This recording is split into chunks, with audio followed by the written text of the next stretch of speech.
Good evening, everyone. My name is Carlton Highsmith. I am the Vice Chairman of the Board of Trustees here at Quinnipiac University. On behalf of our President, Dr. Julie Olean, and the entire Board of Trustees, let me convey how delighted we are to host and welcome you to this Voting Rights Symposium. Tonight's event is being jointly sponsored by the Quinnipiac University Law School and the Campaign School at Yale University. Quinnipiac is an institution that prepares students to be enlightened citizens who lead with impact. It is also a university committed to convening thought leadership and national conversations about some of our country's most important issues. As you may know, we're home to the Quinnipiac University Poll, one of the most respected independent polling institutes in the nation. For over 30 years, the Quinnipiac University Poll has been capturing American sentiment on timely social issues and high-profile political elections. But when it comes to the voices of democracy, it is you, the voters, who ultimately choose our elected leaders by exercising your right to vote. This symposium on voting rights is perhaps one of the most important conversations that can take place in a democracy like ours. For the right to vote is the most fundamental of our rights granted under our Constitution. We have assembled a truly impressive and authoritative group of voting rights experts from around the country to discuss the current issues surrounding voter rights here in the United States. Tonight, we have representatives from academia, elected politics, civil rights, law, and the business community. We hope that you enjoy and that you are informed by this evening's conversation. Again, welcome and thank you for joining us. I'd like to introduce now the Dean of the Quinnipiac University Law School, Jennifer Brown. Dean Brown. Thank you so much, Carlton. I very much appreciate that. Welcome all of you to Quinnipiac University School of Law. My name is Jennifer Brown. I'm the Dean of this law school. And I just want to take this opportunity to welcome you to the law school, to welcome you to this event, and to express my sincere thanks. First, to Professor Marilyn Ford for organizing this wonderful event. She has been so active, so engaged, and I'm very grateful for all of her energy into this event. I also want to thank our panelists for spending time with us this evening. And all of you, my thanks to all of you who have joined us to participate in this symposium and to learn about these critical issues that are so important to our country right now. I'm eager to learn, I know you are too, so I'm going to turn it over to Marilyn Ford, my dear colleague. Thank you so much, Dean Brown. Thank you so much, Trustee Highsmith. As John Lewis so eloquently stated, voting and participating in the democratic process are key in this democracy. The vote, as John said, is the most powerful nonviolent change agent you have in a democratic society. Congressman John Lewis understood the importance of the right to vote and the fact that if it was not protected, it could be lost. It is vitally important that we continue the work of Congressman John Lewis to protect the right to vote, to ensure that it's never abridged or denied, especially in the current climate in which voter suppression laws and limitations are on the rise. Now, I'm not going to go into the history of voter suppression and voter limitation. Suffice it to say that when our founding fathers set forth the documents, they did not include African Americans, Native Americans, and other disadvantaged minority groups with the right to vote. And although Congress adopted the 15th Amendment, which provided the right to vote could not be denied on the basis of race, color, or previous conditions of servitude, states adopted Jim Crow voter suppression laws that prohibited Blacks from voting.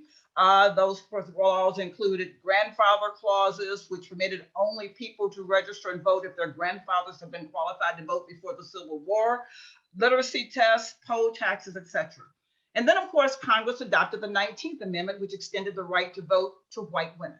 However, African Americans did not gain the right to vote with that amendment either.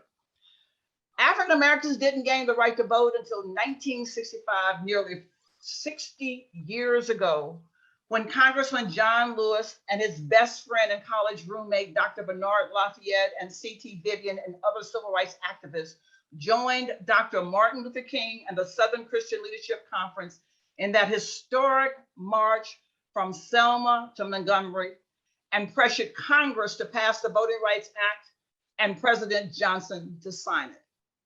The short clip that you are getting ready to see right now illuminates some of what was involved in that long, hard, finally won fight for the right to vote. You will now see the clip. Just weeks after the Supreme Court ruled that segregation of interstate bus facilities was unconstitutional, John and Bernard Lafayette bought 2 tickets, climbed aboard a Greyhound, sat up front, and refused to move. We're willing to be beaten for democracy. Years of struggle came down to this climactic battle for voting rights.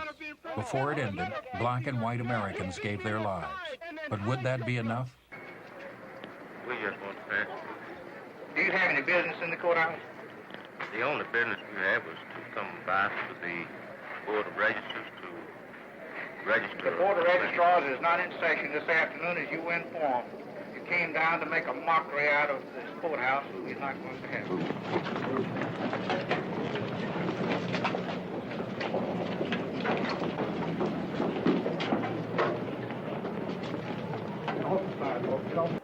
Lewis chose to march. Waiting on the other side were Alabama state troopers, under orders from Governor Wallace to stop the marchers. It'll be detrimental to your safety to continue this march, and I'm saying that this is an unlawful assembly. You are to disperse. You are ordered to disperse, go home, or go to your church. This march will not continue.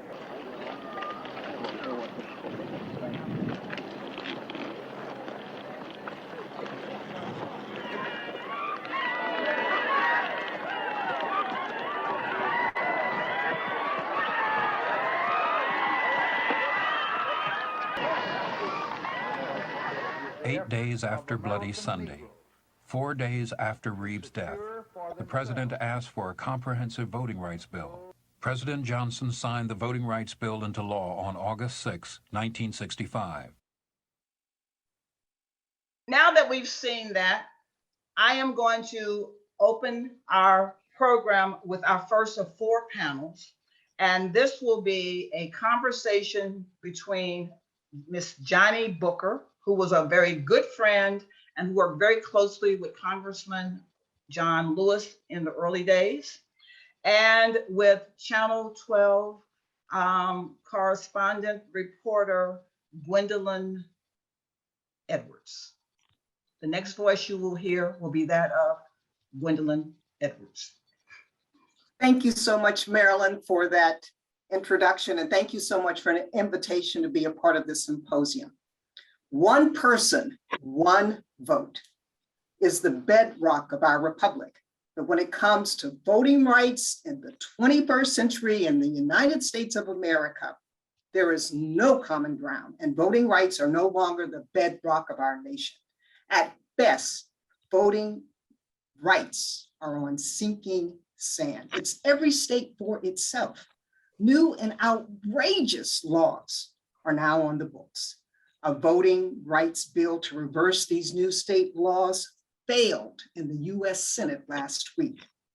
Do you know that under the Georgia new election law, you are forbidden from giving voters food or water while they're standing in line at the polls? Every living thing needs water. Comparing Georgia's new law to Jim Crow is not hard. So what's next? Will we soon be required to guess the number of jelly beans in a jar in order to vote? Now, earlier you saw the video of the late Congressman John Lewis being assaulted on the Edmund Pettus Bridge in Selma, Alabama. This was not the first time that Congressman Lewis put his life on the line, or the last time, to ensure the right to vote. His entire life was dedicated to the right to vote for all people. And Johnny Booker is here now to give us some insights into the man. Johnny, welcome. Thank you very much. Now, Johnny, tell us about the John Lewis you knew. The two of you were about a year apart in age. Yes, we were a year apart in age. I first met John in 1967. I was a student at the Atlanta University School of Social Work. And my girlfriend and I, who was a student as well, Ruth Terrell and I, were assigned to work with the Vote Education Project. John was a field director of the Vote Education Project, and that project was located in the Southern Regional Council office. The Southern Regional Council was a reform organization that was interested in improving the interracial relationships in the South. And so this was the appropriate place for such an organization to be placed. So Johnny, what was the purpose of the Voter Education Project and who set it up? Okay, the Voter Education Project was an organization who funded local, national and local organizations to register people to vote, to educate them on the voting process, and to do research on voting in the South so that you could use that information for further information, particularly politically. So John, I worked for the Vote Education Project as a student, as I said, for 1 year, 1967 to the end of that school year. And my desk was right outside of John's office. So we talked, often when he was in town. Question I've been dying to ask you, where did John get this fire shut up in his bones, this fire in his belly when it came to voting rights? Because he started as a young man. Well, he appeared to be destined to do this. He seemed to be ordained to be an advocate for voting. In fact, as an 18-year-old, he wrote to Dr. King because he wanted to be a part of Dr. King's movement. As a young person at Fisk, he did his first sit-ins. So he was ordained for this type of work, in my view. And we would talk about that because while he was marching at Fisk, I was marching at Hampton. And so we would talk about those days as well. However, he was a little more advanced than I was because he was on the Freedom Rides with CORE and participated, in that way. I must admit at that time I was too afraid, and my mother would have had a fit if I had done that. Now, Johnny, were people of color actively participating in the voting process in the South during that time? Yes, the Vote Education Project, they funded these organizations, SNCC, Urban League, NAACP, SCLC, CORE, and other local organizations like the Albany, Georgia movement. There were many local organizations that they also funded to help people to learn how to, access the voting process and to teach them what to do, how to register, and, give them the whole bit in terms of the voting process. And this was all over the South. And John was one of the people who worked with those major organizations for vote education. He was like a field director, that's what it was called. Johnny and Gwen, I hate to do this. I don't know if you all are monitoring the chat, but we have Congresswoman Sewell on, and a lot's going on in Congress, and she's just gotten a note that she's going to have to go back into session. So can we interrupt this session? Absolutely. And I ask you to go on and have your conversation with Congresswoman Sewell, and then we'll let her go back and deal with the moderates and the progressives and on President Biden's bill. Okay? Thank you. Thank you, Professor Ford. I'm Patty Russo. I'm the Executive Director of the Campaign School at Yale. I'm so honored and privileged to be co-sponsoring this important, critical conversation this evening. And it's my distinct honor to be spending an incredible few moments with one of the fearless leaders on the front lines, relentlessly, fearlessly, Congresswoman Terry Sewell. And we will also have joining us State Representative Randall Gaines. I believe you are on the call, Representative Gaines as well. I'm going to have the Congresswoman speak because You have to hear her and you have to hear all that she's got to say on this critical issue. And so with that, Congresswoman, I'm going to turn it over to you because I want to give you as much time as you can give us. Thank you so much for being here. And as I'm rude again, we're going to let Congresswoman Sewell, and then we're going to go back to the other panel, and we will still have Representative Gaines later. Okay. Okay. Congresswoman. Yes, I just want to thank you, Marilyn, and thank you, Patricia, for the opportunity to speak today and to be a part of such an important panel. I am honored every day to represent in Congress Alabama's 7th Congressional District, which includes the historic cities of Birmingham, Montgomery, Tuscaloosa, and my hometown of Selma, Alabama. Now, if you had told me when I was a little girl and I'm a life member of the historic Brown Chapel AME Church, the church that those marchers gathered both before Bloody Sunday and mass meetings, as well as the church where the march actually began, all 3 times.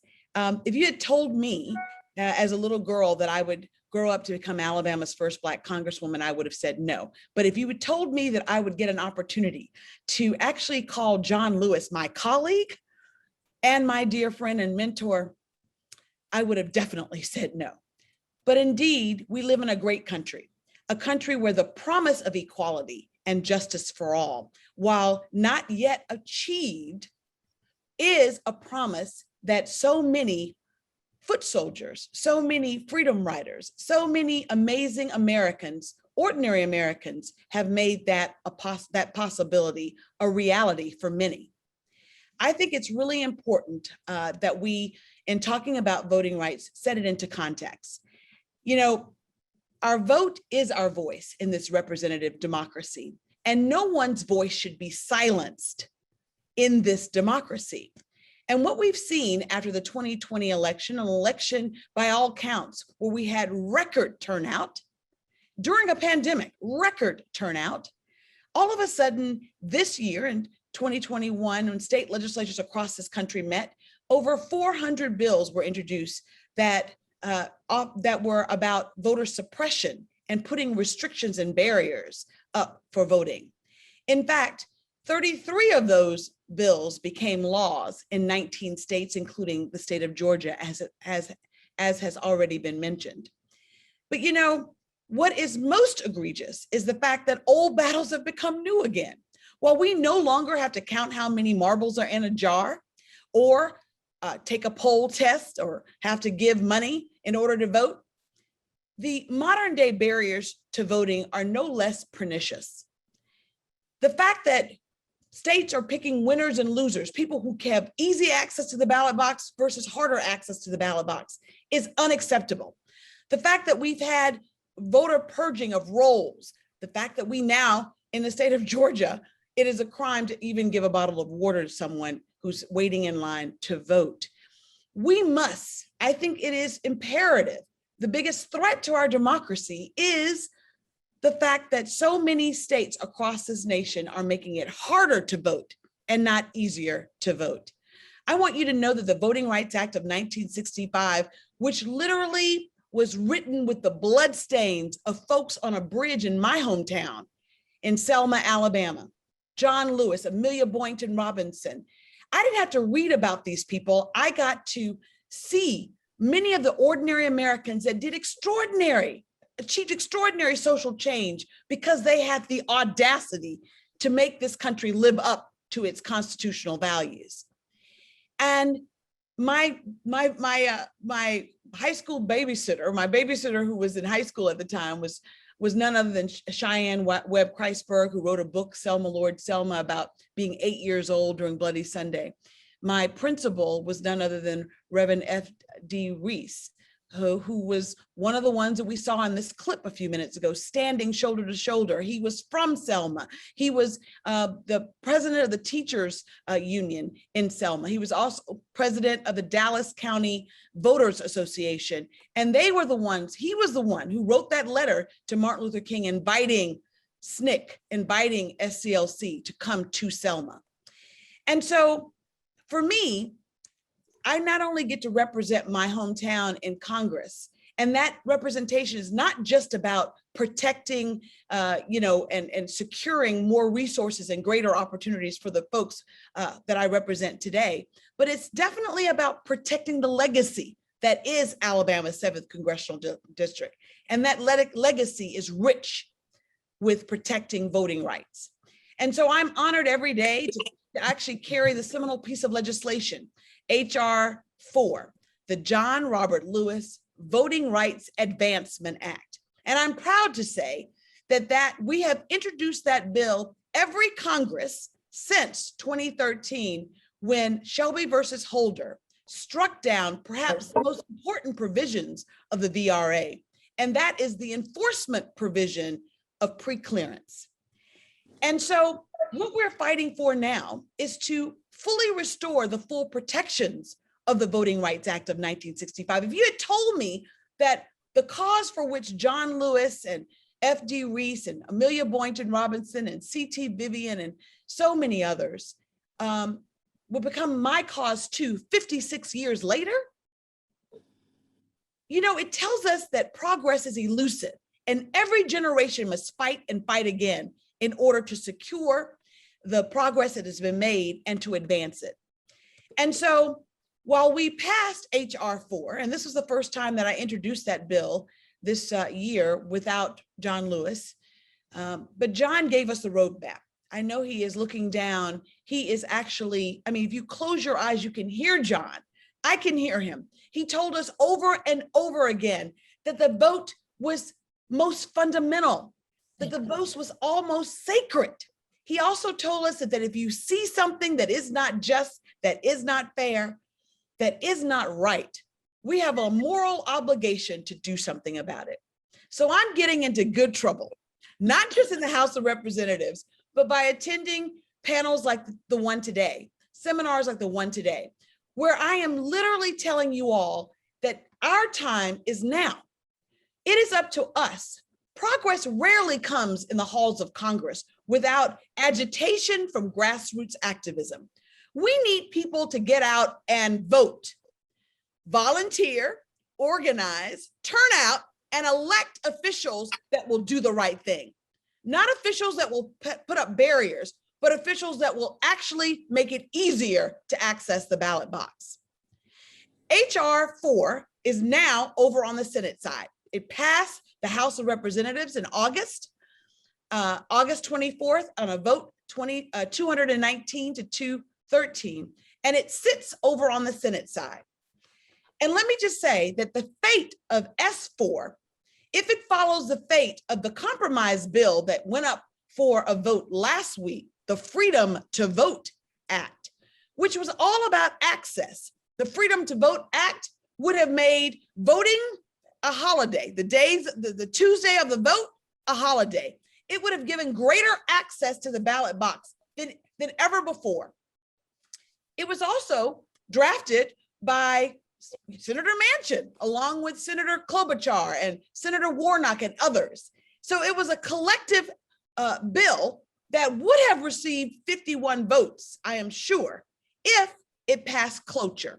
But there's something archaic called a filibuster on the Senate side that we need 60 votes to even debate voting rights or any authorizing bill like that in order to have a fair vote afterwards.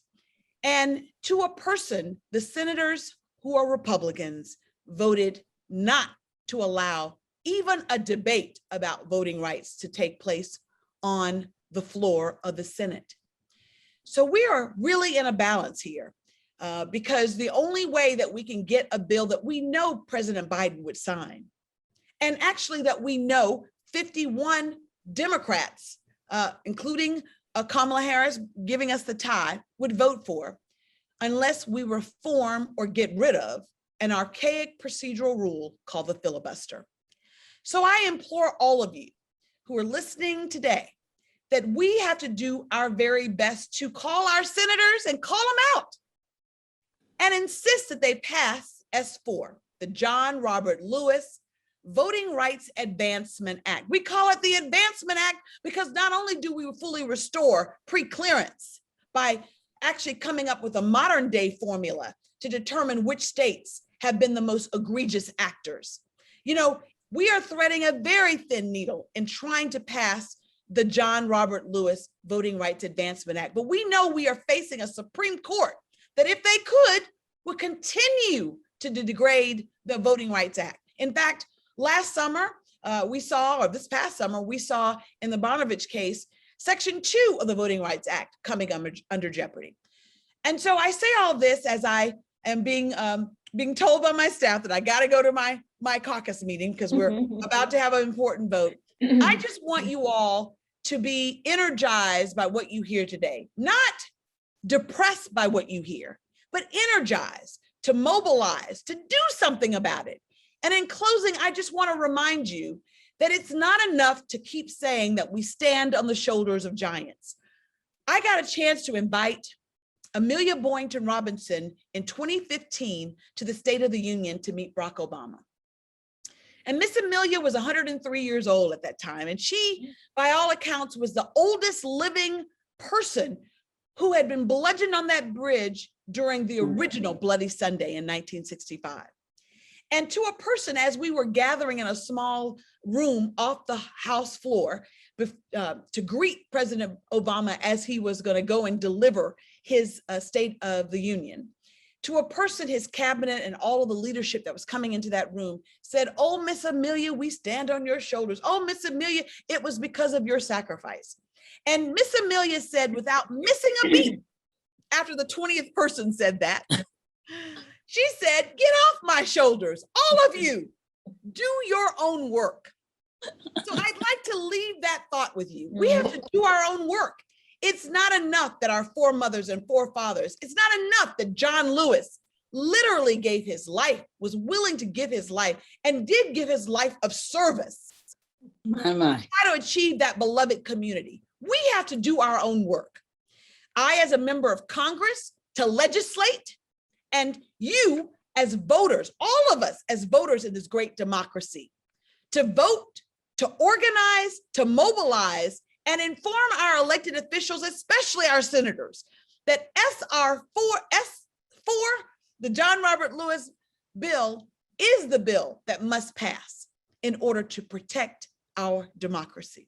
So let's do our own work, is what I say. Thank you for the opportunity to speak today. And do know that we in Congress need you all, grassroots activists, experts on voting rights, smart, intelligent law students and professors, to gather together and demand. As we all know, power concedes nothing without a demand. And our demand must be that we fully protect voting rights in America. Thank you. Thank you so much, Congresswoman, for that magnificent clarion call. You really set the stage for us. We're so grateful for you. Now I'll turn it back to you, Marilyn. Okay, and thank you so much, Congresswoman. We are really, I was really touched, and we will certainly get off shoulders and we will do what we are supposed to do. So having said that, I'm going to turn it back over to Ms. Edwards. Thank you again, Marilyn. And Johnny, you're with me, correct? Yes, I'm here. All righty, very good. So the Congresswoman so eloquently talked about the failure last week. What does that failure to pass say to us? It says to us that we still have to work as hard as we did prior to 1965. It says to us that we cannot sleep. We've got to get everyone out to vote. We've got to do another vote education project nationwide. We've got to educate, research, train, and take people to the polls. It is imperative that we do that. There was one thing that I missed when we were talking earlier, because I want you to know who all was involved in this process when I was at Vote Education Project. Vernon Jordan was the director at that time. John worked with Vernon and for Vernon as the field director. And Julian Bond also worked there as well. So, and every civil rights leader in America came to that office or visited in some aspect, and all of them working on behalf of Black Americans for civil rights. Now, Vernon left the office to become head of the United Negro College Fund, and John became the director in 1970. And during that period, John expanded the reach of voter education to Mexican Americans, because at that time, that's when an influx of Mexican Americans were coming into the United States, and they needed to be able to understand the process of voting, et cetera. So he formed a new voter education project called the Southwest Voter Education Project. And I think that it would be wonderful if every high school student could see this symposium if it's recorded. Because I think they're at the age where some of them will beginning to vote soon. And I think it's very important that we share this information. And if every high school or college student could see this, it would be wonderful. And I think a lot of us got complacent. We saw we had a Black president, there were Black mayors, and we saw a rise in Black politicians, and we got complacent. And now we can't go back. We cannot go back. We must not go back. Well, Johnny, thank you again for your reflections. And Marilyn, I turn it back over to you. I yield my time back to the moderator. Okay, and you know what? I'm so sorry that Congresswoman Sewell had to leave, and I'm so sorry that Congresswoman Williams is not going to be with us, but I think we all understand what's going on, and they are actually doing the work that they were elected to do. So I think at this point in time, Patty, I don't know if you want to have some dialogue with Representative Randall Gaines. I would love to. I'd love to take advantage of State Representative Gaines if he's up for it. I see him right there. I'd love to. We're going to do this for about 10 minutes, and then we're going to say I'm at 5:45. So we'll start our next panel moderated by C.K. Hoffler with Rhonda Briggins, Bishop Daniels, and I think I told you Bishop Jackson is in the hospital. Okay. No. Thank you. And welcome, State Representative Gaines. I want to just jump right in and start asking you some questions because we're limited for time. First off, is okay. Unmuted, correct, Peter? To what extent has the United States Supreme Court's rulings in voting rights, election law, and redistricting cases created a pathway for a resurgence of voting right infringements that disproportionately impact disenfranchised voters? If you could speak to that, please, that would be great. Yeah, I'll make a few comments. I know I don't have two of my distinguished colleagues, panelists, because they're doing their work in Congress, but I was certainly glad and excited to hear from Terry Sewell. She's doing exemplary work over in Congress, particularly authoring the John Lewis Voting Rights Act to restore the protective provision of the 1965 Voting Rights Act. So, can you unmute, please? Patty, I don't think it's muted. One of the issues we're having today is weather in different places. I'm getting all kinds of messages and texts. I see the little red line. Okay. I see the red. Is Peter on? That can unmute him? It seems to be. Okay. Okay. It seems to be fine now. Oh. You can hear me, Patty? Yes. Thank you. Yeah, and she did an outstanding job of conveying the challenge of the moment. So I really enjoyed listening to that. But Representative Randall, can you turn your volume up, please? Sure. Is that better?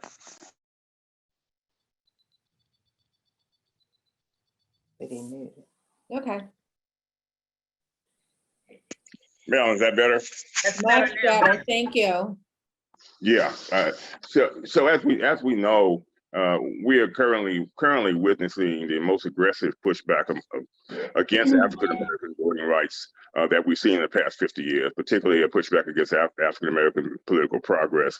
And this pervasive attempt and rollback of the voting rights for minorities was obtained by more than 100 years of struggle, suffrage, and great sacrifice. As a matter of fact, as Congressman Sewell stated, this year alone, 2021, more than 400 bills were passed by 49 states attempting to pass obstructive and restrictive voting laws that particularly target minorities or target the voting patterns of minorities.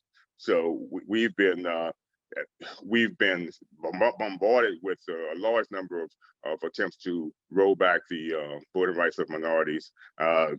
And we expect that to continue because we still have 2 months left in this year. So I do think that as Congressman Sewell stated, that the best remedy would be to prevent the regression of voting rights for minorities would be the passage of the restoration of the most important key provisions of the Voting Rights Act, because what we're witnessing is a situation in which the Voting Rights Act was struck down as of being outdated, but there were over 1,000 attempts between 1982 and the year 2000, 1,000 attempts to pass regressive, obstructive, discriminatory voting laws while the Voting Rights Act was still in place. So we're not surprised by the sudden barrage of bills that have been passed. When the Voting Rights Act was struck down in July of 2013 in the Shelby case, before the ink dried on the ruling on the court's judgment, 8 states had sent notice to the Justice Department of their intention to pass voting laws that were previously outlawed by the Voting Rights Act. So what we're dealing with now is a situation in which there is no barrier, no protective provisions that's going to protect minority voting interests.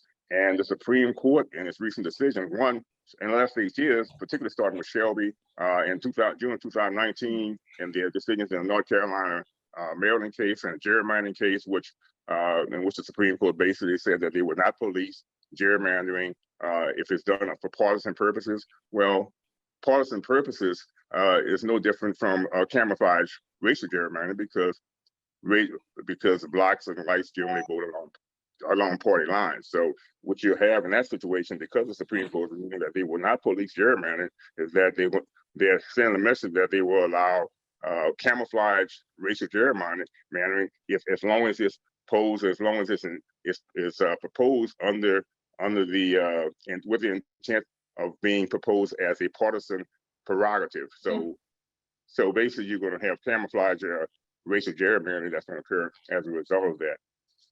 And particularly in the Arizona case, in which the Supreme Court have now basically made it more difficult to prove Section 2 claims in federal court, sending the message that it's okay to pass restrictive voting laws. So we have a court now that is acquiescing in discriminatory laws, creating a pathway for more of these discriminatory laws to be passed. So the intent over the last 8 or 9 years has been portrayed that many the powers that be in this country want to pass these discriminatory laws, and basically now the Supreme Court has given them the tools and the avenues to do so. Well, so to speak to that, I'm mindful of Johnny Booker's eloquent comments just a few minutes ago when she was talking about the importance of voting, getting out to vote, making sure that everyone qualifies votes. But with all the violence we're seeing at the polls, Randall, all the voter suppression, even poll workers are subject to all of this. There was a TV commentator talking to a Republican who was saying, I have been so abused, my family has been threatened, I'm trying to keep my voters safe, and I'm resigning. And we're seeing that from both sides of the aisle. What can we do to make it possible in spite of all the challenges that we're seeing, as you said, over 400 restrictive laws? What can we do to to shift, to pivot, so that people feel confident and safe voting? Well, I think that the climate has been created, particularly since the presidential campaign, that's going to encourage this type of behavior. And I think the only way we're going to restrict or to prevent that is through the passage of the current John Lewis Voting Rights Act. It's going to prevent as in some states have made an attempt, particularly Georgia, to replace elected officials with partisan operatives, empowering non-elected officials to have more jurisdictional control, more insight into the polling operations, and to the extent that it's encouraging non-elected officials, non-government officials to have a role in voting. I think that's going to further aggravate and further create a situation where either violence or hesitancies to create a hesitancy of individuals who would like to vote but be afraid to vote because of the obstructions or because of the climate that's being created. And it's all intentional. I mean, basically, those laws are being passed to not only discriminate, disenfranchise, diminish, or discourage, to restrict, to lessen Black voting strength. They're being passed to discourage minorities from voting, because many elections are won by a small percentage of the voting population. And if they can start an election by discouraging minorities from voting in particular elections, then that can help the best power in those who are trying to create those laws. But I think that the Voting Rights Act will prevent a lot of those things from occurring, and that's why it's so essential that, as Congressman Sewell said, that every American should contact their congressmen and their senators, particular senators, because the bill is pending there, to encourage them to pass the Voting Rights Act. I mean, when you stand up and you say the Pledge of Allegiance, or you listen to the national anthem and say those words, all those words basically convey and define what this country is all about. And you shouldn't feel comfortable or be passionate. How can you be passionate about making those words, stating those words in a meaningful way if you don't support the right to vote? I mean, it's totally inconsistent. Thank you so much. And I think we're out of time, Marilyn. I'm going to turn it back over to you. But I just wanted to thank you so much, State Representative Gaines, for joining us and sharing your words of inspiration. And we just have to keep at it. And we all have to work on it together. It is a nonpartisan issue. I wanted to leave our panel with a quote from the late great Congresswoman Barbara Jordan, who I had the pleasure of knowing when I was working for the late great Bella Abzug when I was very, very young. What the people want is very simple. They want an America as good as its promise.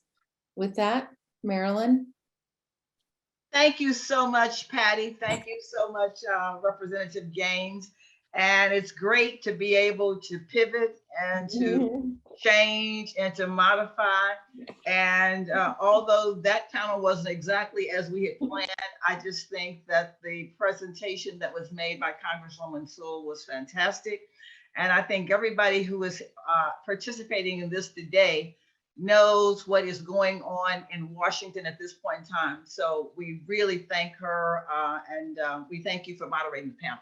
So now we're going to get into the people on the ground who are doing the work. And the next panel is going to be moderated by C.K. Hoffler, who is the former president of the National Bar Association. And I'm actually going to turn it over to her to do the introduction of the members on her panel. And then she will be the next voice that you will hear. Okay, Madam President. Well, thank you so much, Professor Ford. I just have to say how honored I am to be part of this symposium and to be on this panel. I have to say, Professor Ford, you are a legend yourself. And it is understated when we are speaking here, and we've heard so many extraordinary people speak, I must recognize you and thank you for being the extraordinary lawyer, whether it's corporate, commercial, human rights, civil rights, voting rights, and for all that you do. I thank you as an extraordinary member of the National Bar Association too. Your check is in the mail. Well, that I will say, I say that with all sincerity. So today I have the pleasure of being moderator for an extraordinary panel of three people really who need no introduction, but I'm going to introduce them anyway because they are so extraordinary in case people just happen to miss parts of their bio. Attorney Rhonda Briggins. What can I say? See, I'm here in Atlanta, Georgia, and I used to say that all things crazy happened in Florida until recently in Georgia, where we see one of the worst voter suppression laws that has ever been passed in this country.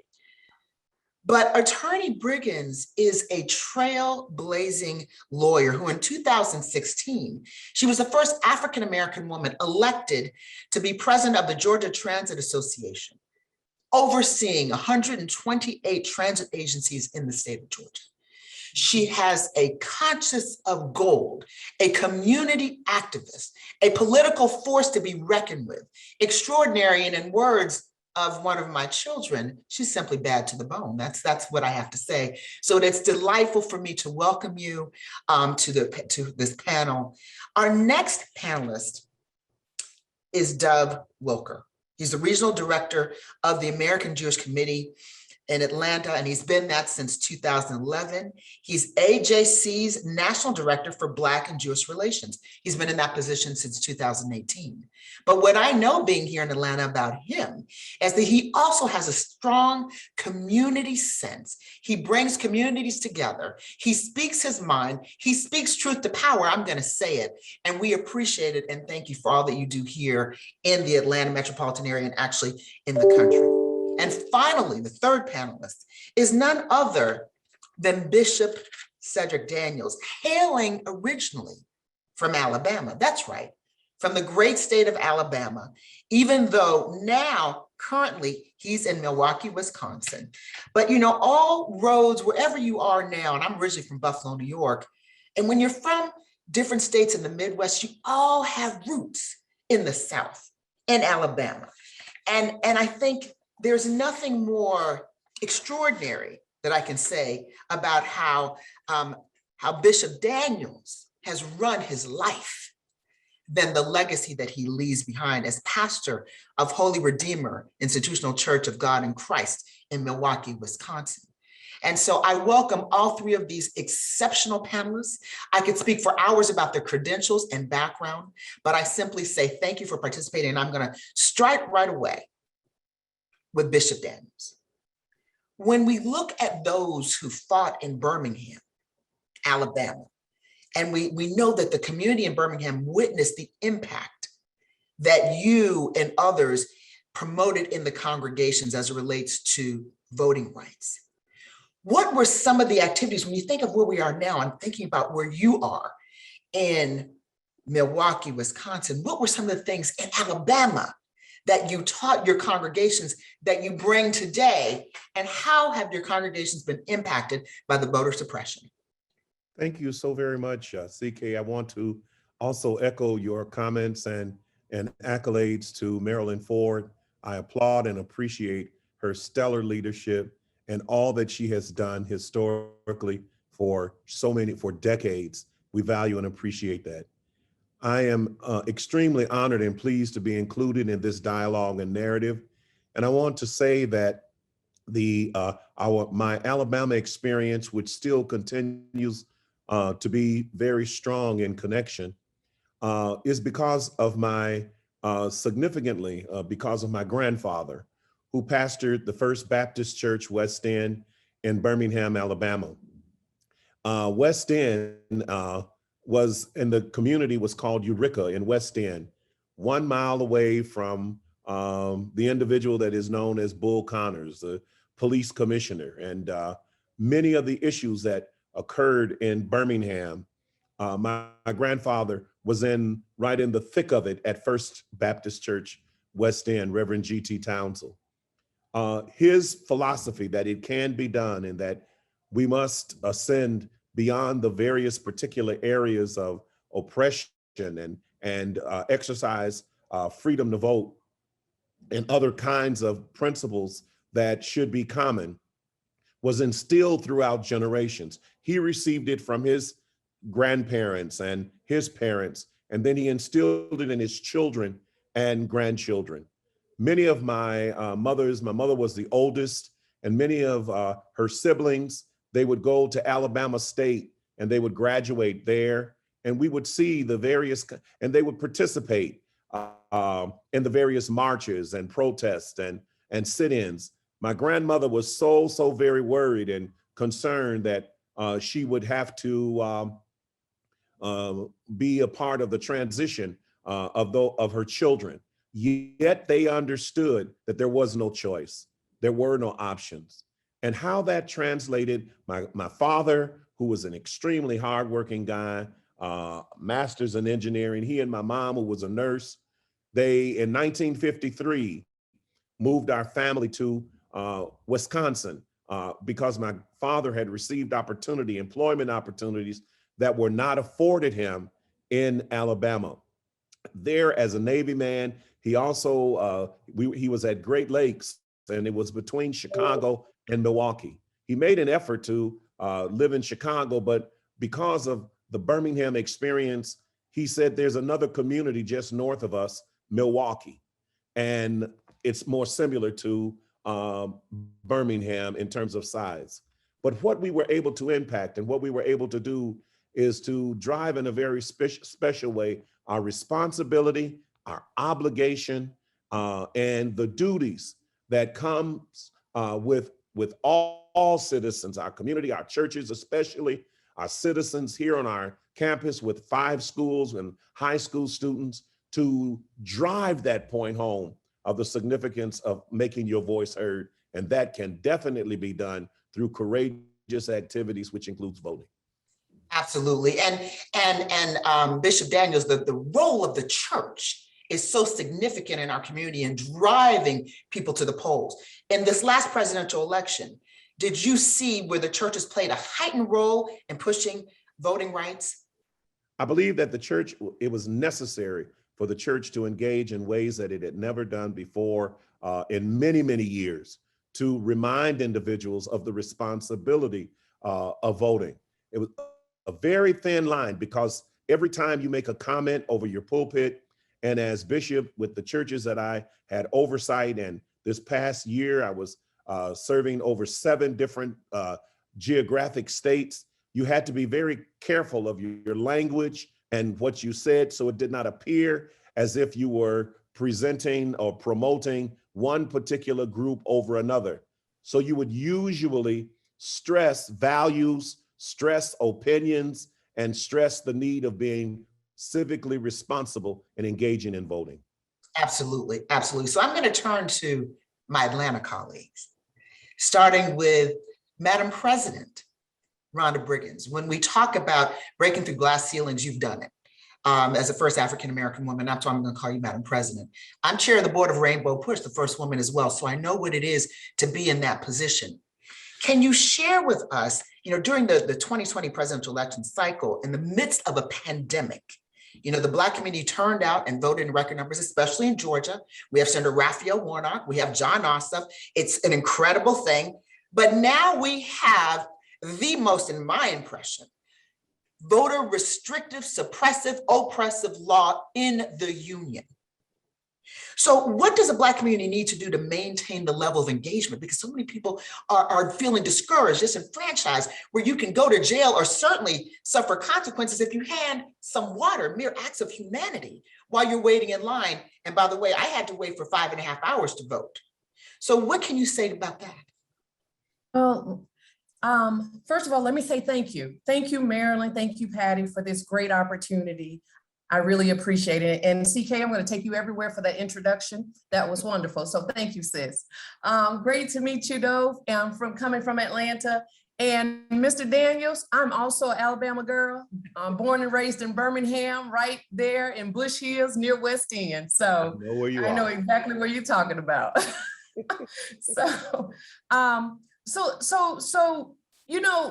Let me say this. We are people, we've been here oppressed in America since the beginning. We've had so many things coming against us. So this is not the first challenge to us in our communities. And so, yes, they are trying to suppress our vote, but we know how to overcome, CK. We have continued to overcome everything they have thrown at us, right? Since the beginning of times, and we will overcome this. And so what we're doing currently in the community, we're educating the community about the vote. We're educating the community about the bill. We're educating the community about what they can do and what they can't do. And so we have to be strategic. And we have to do what we did to get to this day. So because we were strategic in Georgia, because we were strategic around the country, now we have other barriers and we will get around those barriers as well. So we're going to educate people about what they can do and what they can't do. We're going to make sure that people understand their rights, but more importantly, we're going to make sure that people continue to vote. And so we're not going to let our community be discouraged. We're going to stand hand in hand with them because we must vote and they must have the right to exercise that right to vote. Well, thank you very much for that. Absolutely. You know, we're seeing the voir dire during the Ahmaud Arbery trial, 1863 law in full force, a law that was created to be able to capture slaves. That's going to be the main defense. So in Georgia, we have a lot of work to do, a lot of voting we have to do, a lot of elimination. That law perhaps is obsolete, but it wasn't obsolete at the time that Ahmaud Arbery was murdered. So we have a lot of work in Georgia. Now let's turn to the coalition building that we see. You know, in terms of our communities, the thing that has been really interesting, this cycle of elections and voting rights and civil rights and human rights, we saw because of the George Floyd Justice and Policing Act, we saw coalition groups building, and that continued on to voting. So the coalition and the solidarity between the African-American community and the Jewish American community has always been strong.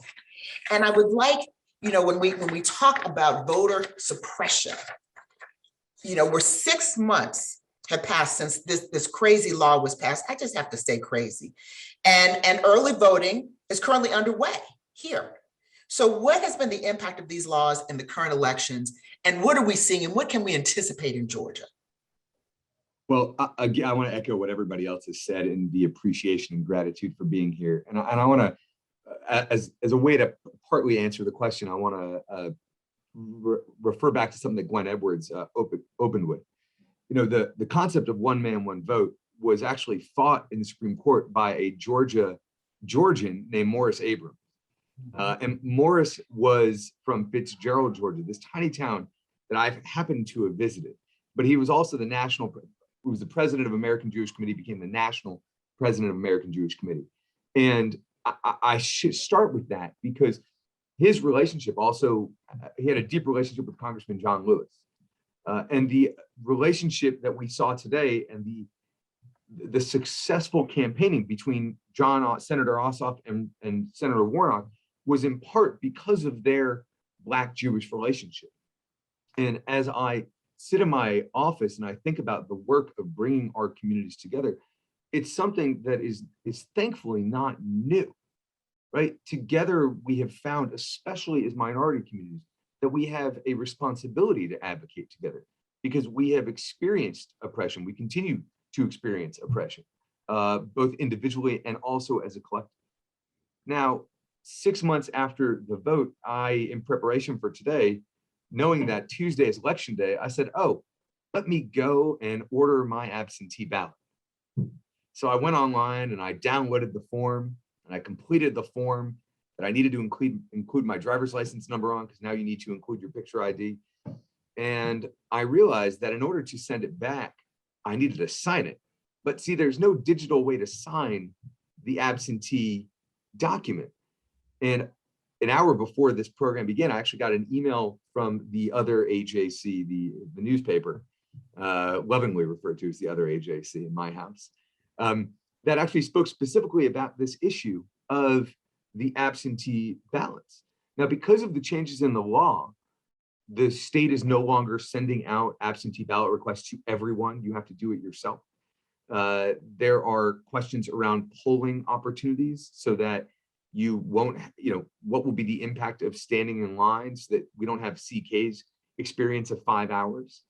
And how are we going to be successful in our municipal elections that are taking place in the next, within the week? Because early voting will have concluded. Today is Thursday. I believe actually Friday is the last day of early voting, right? So it is impacting psychologically the way that we are able to move forward with our voting opportunities, right? And one of the things that I have noticed, though, unfortunately, is that there has not been enough awareness around early. There has been talk around early voting. Much of the people I've seen have voted early, but you haven't seen the same responsibility, the same eagerness to ensure that people are voting. So a part of me feels that 6 months post the passing of this law, that we almost took a little bit of a deep breath and forgot about the importance of voting, because as we all know, municipal elections are as important, if not more important, than what happens on the federal level. If you want something to get done, you ask a mayor, you ask your city council member. It's not that we need our federal legislatures. I am not arguing that. I loved hearing Congresswoman Sewell open the program, but we have to remember that we have a responsibility at every single level of government to be advocates and to vote and to use our voice in that important way. And just one other thing about 6 months and the impact that it's having. There are, in the next 2 weeks, we're going to see about redistricting. And what we have to ensure is that not just this election cycle, but how the redistricting program plays out will lead to a greater responsibility outside of the metro Atlanta area, really in the rural areas, to ensure that we are using our voices and engaging with our elected officials in those regions, because the metro Atlanta area is going to be loud, but it's the outskirts that we're really going to have to worry about. Absolutely. Well, a bit of irony in Georgia, I, along with many others, filed a lawsuit on behalf of Transformative Justice Coalition, Rainbow Push Coalition, and Barbara Unwind, who I knew was going to be speaking, and Black Voters Matter. And because we alleged that there were almost 200,000 voters in Georgia that were improperly removed from the rolls. Okay, so ironically, I come home one day and they were removed because of a change of address. There were allegations, when you moved, you didn't do this. I get a change of address card. And so me, myself, and I was also removed. This is after I voted. So you see, this is the irony of Georgia. And we have to keep our eye on the prize with this. And so I'm going to give each of you, if you could, give us 45 minutes closing remarks, because I know that we've got to go to the next panel on this voter suppression issue. Could you talk, and starting with you, Madam President Briggins, if you have the ability now to speak to these students, to the community, to people in Atlanta, Georgia, throughout the country, what do they need to know about voter suppression more than you said? And what is your call to action for them? Okay. I also want to say it is what everyone just talked about. We have to use everything that we have. We have to use the judicial system, and we have to file lawsuits. So I'm also a member of Delta Sigma Theta Sorority Incorporated, and we're also a member of that lawsuit. So we have to sue. We have to continue to fight. We have to continue to engage our elected officials at every level about the importance of voting. And we have to get up every morning. Every morning we put our feet on the ground, and we have to make a determination and a decision that we're going to fight for the democracy in this country. So we each have a responsibility to be engaged. We each have a responsibility to build coalitions and stay connected. And we each have a responsibility to go out to the polls every chance we get and exercise that right to vote. Absolutely. And I pose the same question to you, Mr. Wilker. What would you say to those who are listening? Yes, to what Madam President just said. But to sort of further the point about engaging with elected officials, you have to meet with candidates, you have to meet with elected officials, regardless of your view of their politics. But one of the things we always have to remember is that advocacy is about engagement and about sharing your viewpoints. And whether you agree or disagree with those elected officials, they each have a voice and a vote. And if you ignore them, then there is no chance of being able to change their minds. So I believe in engaging across the political spectrum. Got it. And then finally to you, Bishop Daniels, what would you say? and especially focused on how some people feel where there should be a separation between church and state, and that the church has to walk that fine line. What would you say? Sure, thanks so much. I think it is critical that we understand the role of community and family, and church is part, or faith community is part of that.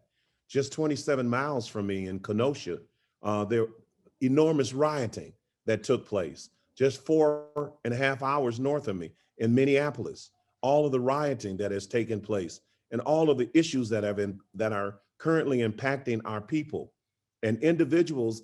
Unfortunately, what I think we have to do is shift from just being driven by motivation of an incident into a long, intentionally planned strategy that says that it doesn't have to be a situation that occurs. We want to prevent situations from happening. We want to have a narrative and then motivate our young people. Currently, I was forced to go back by motivation to teach 12th graders. And I asked them the day I was saying here on our campus that I would be on this particular call. And I wanted to know how many of them were excited about their opportunity, because a number of them have turned 18, about voting.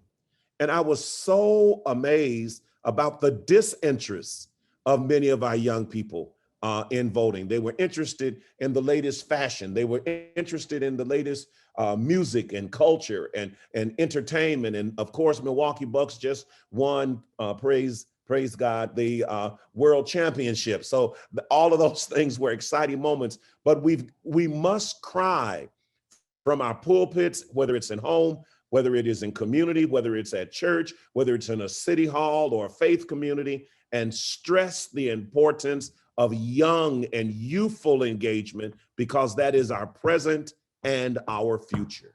Absolutely. And so as we bring this program, this phenomenal program with these phenomenal speakers to a close, I'd like to just note for the record that I want to thank Patty Russo as well from the campaign school at Yale. I want to again thank Marilyn Ford, Professor Ford, thank her so much.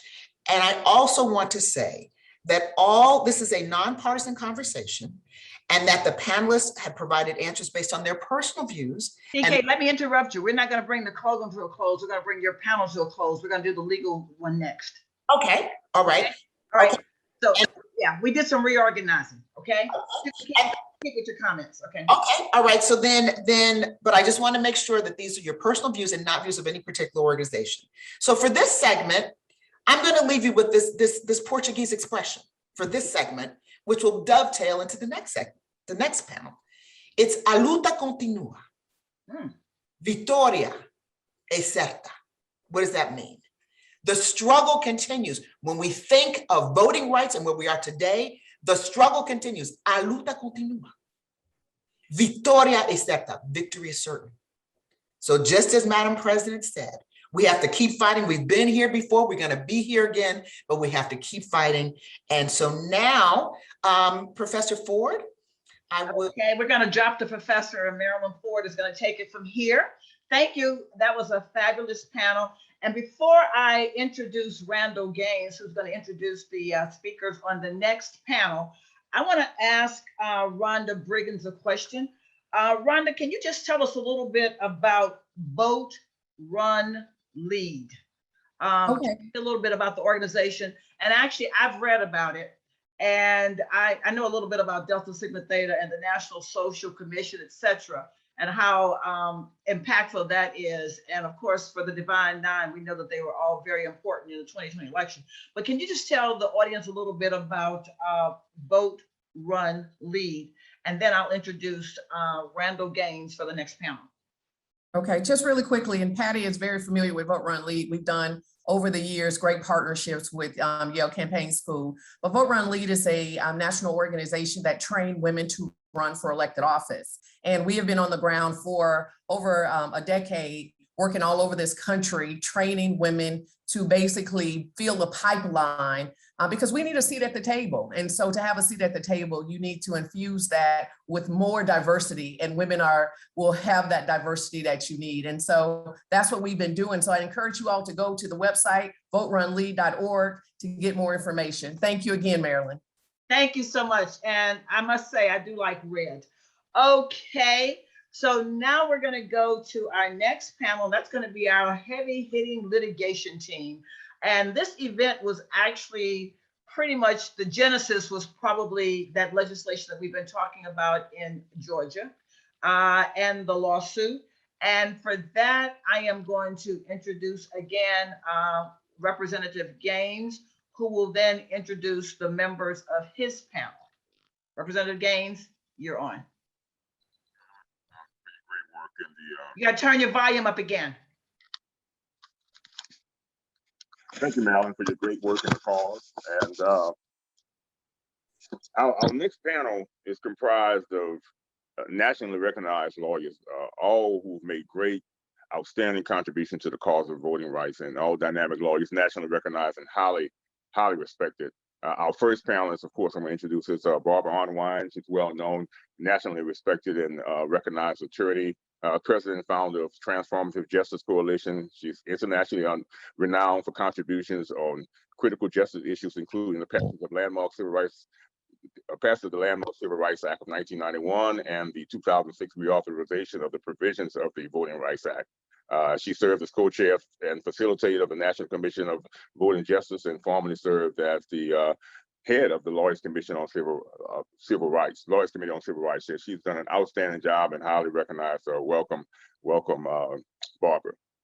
And our next panelist, of course, is another great, phenomenal attorney, Leah Aiden out of New York. She is currently serving as the Deputy Director of Litigation for the NAACP Legal Defense Fund in New York, where she heads the litigation team, and she develops policy, public education strategies, ensure that Black people have equal access to the political process.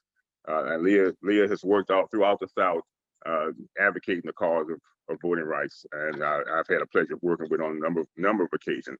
And our next panelist is John Cusick, who serves as Assistant Counsel at the NAACP Legal Defense Fund.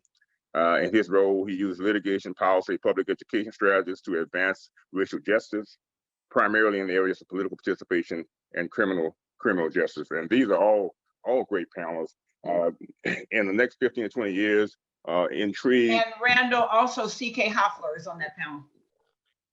Thank you. And Mal, I don't have CK's bio. Could you introduce CK? CK will introduce herself. Okay. I'm CK Hoffler. I am CEO of my own firm here in Atlanta, Georgia. Barbara Unwind's attorney on one of the That's right. Transformative Justice Coalition. Best. Chair of the Board of Rainbow Push Coalition, immediate past president of the National Bar Association. Have had the luxury and benefit of practicing with Willie Gary for at least 15 years of my practice. Have tried cases. I do civil rights cases. I do commercial litigation. I do employment discrimination. And I really, really made as one of my focal points voting rights when I was president of the National Bar. And Barbara Unwind was one of my senior advisors and helped to craft my policy along with the late John Lewis. On March 2nd, I met with him in his office with Reverend Jesse Jackson, and the two of them laid out for me what my voting rights and civil rights agenda should be for my year as president of the National Bar Association. Okay, I know I didn't have a formal biography, but I know who you are, and you've done great work across the country. Proud to serve with you. Thank you. Quite welcome. Well, as you know, we're now witnessing a concerted effort to attempt to concentrate political power by retracing steps of election policies and practices that were formerly viewed as discriminatory and declared unconstitutional. We can never allow a nation to relegate itself to being defined by the glaring contradiction of not practicing what's professed by its founding creed. My first question was going to be to Barbara Unwind. Barbara, as you know, the Voting Rights Act was passed in 1965, and it virtually eliminated all the obstacles to voting for minorities. At the time it was passed, only 1% actually of the voters in Shelby County, which was the place that the Bloody Sunday March took place and really turned the corner, helped this country to turn the corner, revise the anesthetized conscience of America. And only 10% of the Blacks in the South were registered to vote. After the Voting Rights was passed in 1965, within 6 months of the passage of the Voting Rights Act, 450,000 Blacks minorities were were registered to vote. And it went on to change the political landscape for minorities. I would like to ask, in the absence of the Voting Rights Act, can we trust the states to pass legislations that's going to be fair and equitable for minorities in terms of the voting practices? Well, that's the easiest question ever. The answer is no, no way. In fact, when I came to the Lawyers Committee in 1989, the Lawyers Committee had a robust voting rights docket and had cases all over the nation. And I don't think from going back looking at those cases that there's ever really been a period where we weren't litigating. We had to establish the whole, Jingles principles, the whole, Thornburg versus Jingles principles. We had to deal with Mobile versus Bolden. We had to deal with, so many obstacles. And so it's a kind of a mistake. There's this tendency to think that we always hit a plateau where there's no discrimination happening. Please. Our history is that it's always there. I always think about Fannie Lou Hamer, and I always think about, all the people who fought so hard and so often, for our voting rights. And that it's not something for us to be moaning and groaning about when we have to do it again. We should actually be proud that we can walk in their stead. I don't think Harriet Tubman ever said, oh, well, only feed 50 people. Oh, my goodness. That's not enough. That wasn't significant. She knew it wasn't enough. And that's why she did the Comanche River Raid and, freed 1,700 people. But that's also why she fought, as a Union spy to make sure that Civil War was won. So, so it's about our understanding who we are in these times and what we're up against. I think there's this tendency to believe that we're only up against some bad practices, some bad, one bad institution, this one bad system, and we don't understand the nature and reality of white structural racism. And because we don't understand it, we have no idea that means that you always got to fight. That you're going to always have an obstacle. And I just wanted to say the other thing is I'm so proud my lawyer is on. C.K. Hoffler is I tell you, I can say all kinds of things, but she's the boss. And she is absolutely a fantastic lawyer. And right now, as we're here in Georgia, because I'm in Brunswick, working on the Ahmaud Arbery case, accompanying the family every day to trial, and sitting there during the jury selection process. And I just want to tell you, these issues of voting, criminal justice, law enforcement, corruption, all of these things come together. And they're not, separate issues, as CK will tell you. And because she's been helping us, because they are the defense attorneys moved in court, actually submitted a written motion to ban the Transformative Justice Coalition from the courthouse grounds, said that we had no right to be there, that it wasn't private, public property, said that we were, that we didn't have, they actually wrote that our First Amendment rights should be eradicated. But this whole attack on the First Amendment is a whole different, seminar, because we really got to take it seriously. It's one of the most overlooked battles, right, that's going on right now throughout the country.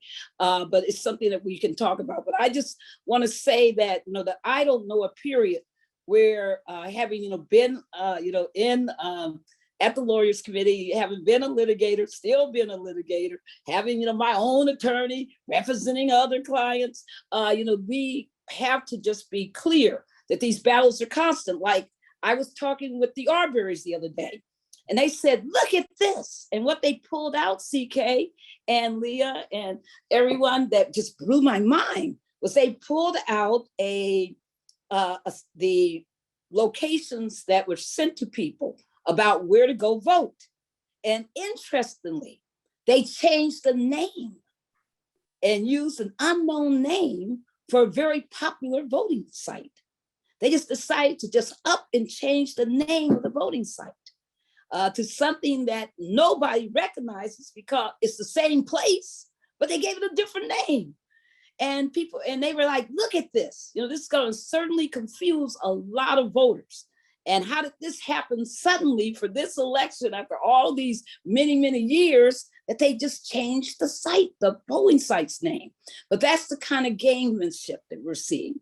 It's not always the big stuff. It's not always the ban on the drop boxes. It's not always the ban on 24-hour voting. It's not always the evil, requirements for people to somehow copy their IDs in the middle of a pandemic, with all the rest of the problems that we see. But it's also little evil steps that are made to block voters. So we need to just, constantly realize that until we build permanent voting rights infrastructure in every single community, permanent voting rights infrastructure, not just case by case, but an absolute ability of neighborhoods to defend themselves, to operate courageously and boldly, to fight for voting rights, and to be knowledgeable, knowing who to call when they need them, but at the same time having that ability to go out there and educate voters themselves,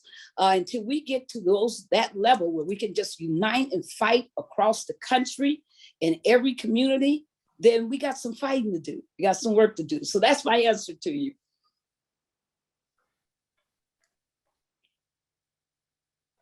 We can't hear you. Randall, you're muted. Thanks, Barbara. Excellent response. And you're correct.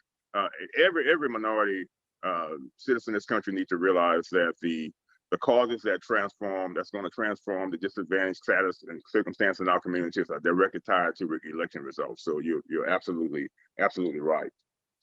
I have a question. My next question for CK Hoffler. Can you hear me? Hear you, yeah. CK, what are the policy considerations being used now, currently, to justify the voter suppression bills that we've seen across the country? Policy considerations. Well, all the policy considerations to me have to be just supremely racist, because the impact and I just hate to put it that way, but there are no legitimate policy considerations. What possible policy considerations could there be to prevent someone from handing someone food and water while they're standing in line to vote? There are no policy considerations. There's just made up stuff, such as, well, they're concerned because too many, and this is a nonpartisan statement, just statement of fact, too many Democrats came out and voted. That's the reality. They're concerned because too many minorities came out and voted. There's policy concerns because too many young people came out and voted. There's concern because too many people exercise the right to vote. They used everything at their disposal, because we have to remember we are operating within a pandemic. So standing in line during a pandemic for hours on top of hours, as I had to do, looking like some kind of person from outer space with masks, gloves, everything, and not having food, elderly people being in that situation, it's the humane thing to do, to give them food, to give them water. So there are no policy considerations that are legitimate or justifiable, but there are there's racial animus behind the alleged justification, which is to control the narrative, control who votes. Right now in Georgia, your ballot can be challenged and decided upon, the validity decided upon, by really someone who should not be challenging and have the power to do that. That's voter suppression. So I see no valid policy that could possibly justify the voter suppressive laws that we have here in Georgia. And by the way, the other 18 states. Texas is worse. So there is absolutely no positive, legitimate policy consideration that I can think of. And I've read a whole lot about them.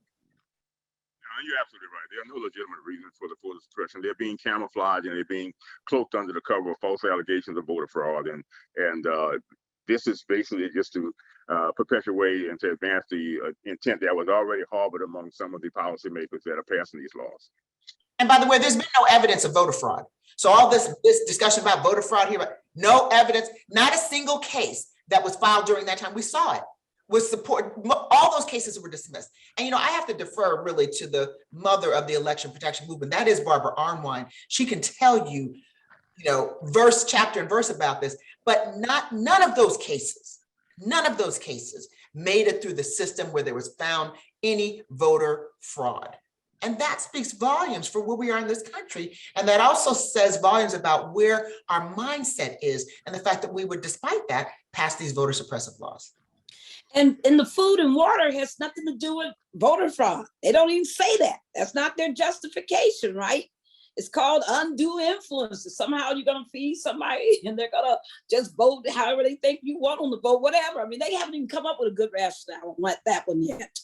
There's not, even the 24-hour voting, the Texas, that has nothing to do with voter fraud. They don't allege that. There's a whole lot of these when you get underneath them. There is no voter fraud allegation. It's fascinating. It's just, people looking at what they think advantaged Black voters, Latino voters, Native American voters, and, Asian voters and young voters, and figuring out how to block them. And they just talk about generally some kind of term of election integrity sometimes, but they can't even get that straight on some of these evil laws. That's right. There's no plausible reason for allegations that they've made of voter fraud. And CK, you're right. It was 60 court decisions that were ruled against every case that was brought forward to allege voter fraud. All 60 of those cases were dismissed by the federal courts. Actually, so 2021, 2022, one of the most important political actions of this upcoming term is going to be redistricting. And my next question is to Leah Aiden, and I'd like her to talk about the threats, vulnerabilities, and opportunities that can be involved with redistricting in regards to African Americans. Thank you, Representative Gaines, and thank you to Professor Ford for being here. And I'm energized by my fellow panelists and also what I heard before our panel. I'm glad to be asked about the question of redistricting because it's what many of my colleagues at the Legal Defense Fund, but also in the greater civil rights, voting rights community, the demographers, the political scientists, we're all losing sleep right now because something that I don't think enough people understand, but frankly, more and more people do, which is that, we can stand in line for 5 hours. We can save democracy like Georgians did in 2021. But if the process is rigged before we show up, much of our effort doesn't matter. And what I've come to learn is that the lines that are drawn and the opportunities you have to elect a representative, those are made every 10 years after we get the census data that we just got in August of this year. And the redrawing of lines for our congressional representatives, our state Senate and House representatives, the equivalents across the state, for our school boards, our county commissions, for our elected judgeships, for our water boards, all of that matters in our lives just as much as our elections for president and for vice president.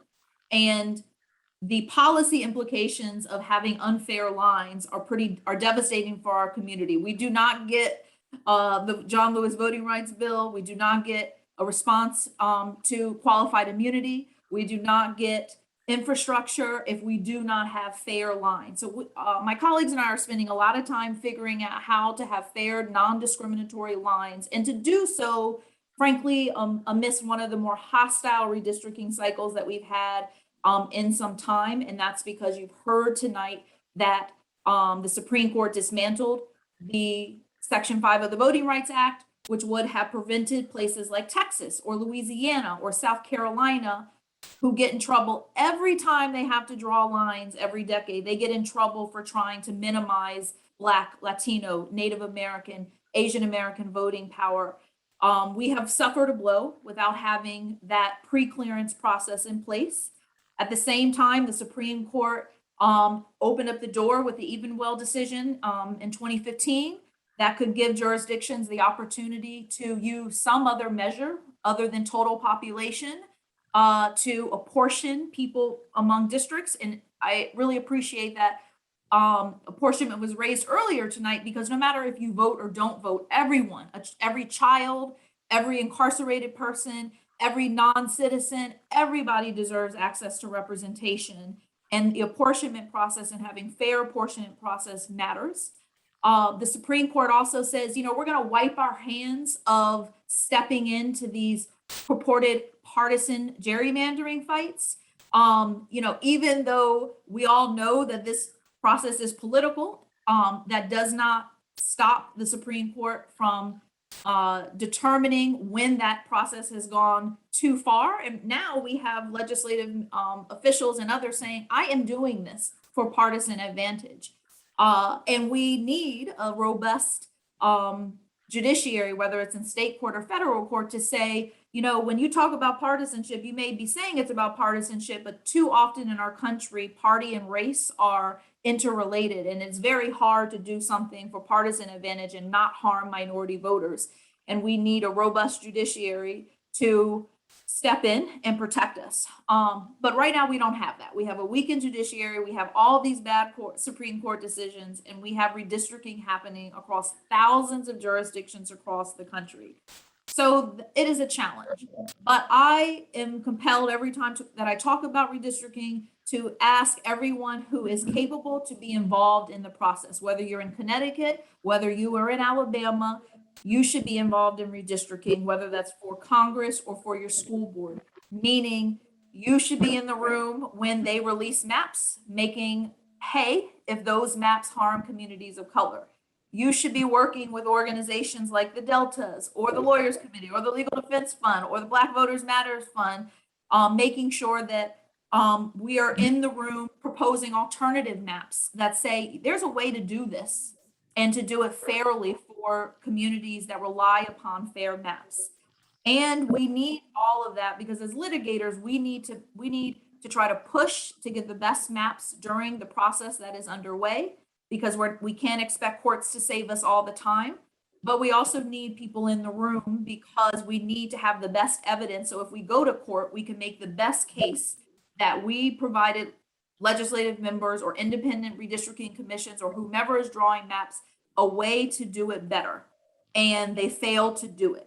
So I am, if you don't know about redistricting, we have a lot of public education at the Legal Defense Fund. All the major organizations have public education materials. You need to learn about it, and then you have to find a way to be involved.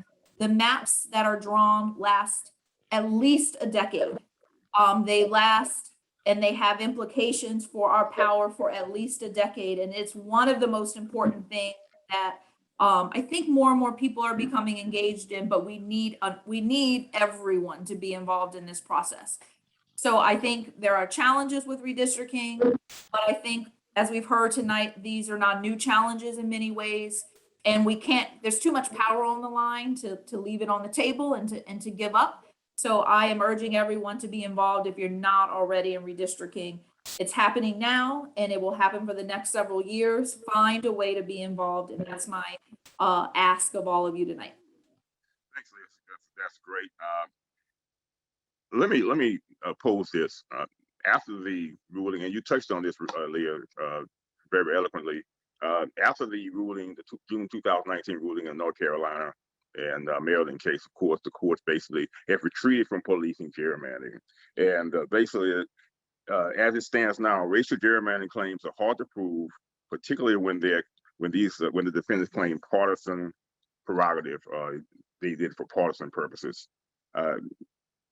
And of course, partisan and race are closely intertwined. So I'm gonna ask whether Barbara and CK and if John, if you want to weigh in on this.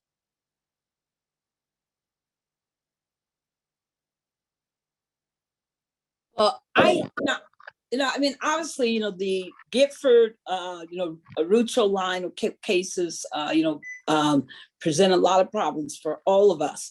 I do think that, if you're in this area and you really care about redistricting, and we already got states that are doing the wrong thing. Oh my God, are they losing their little minds doing the wrong thing, passing all these horrible, maps, Texas being at the forefront, North Carolina not too far behind, Ohio is just out of control.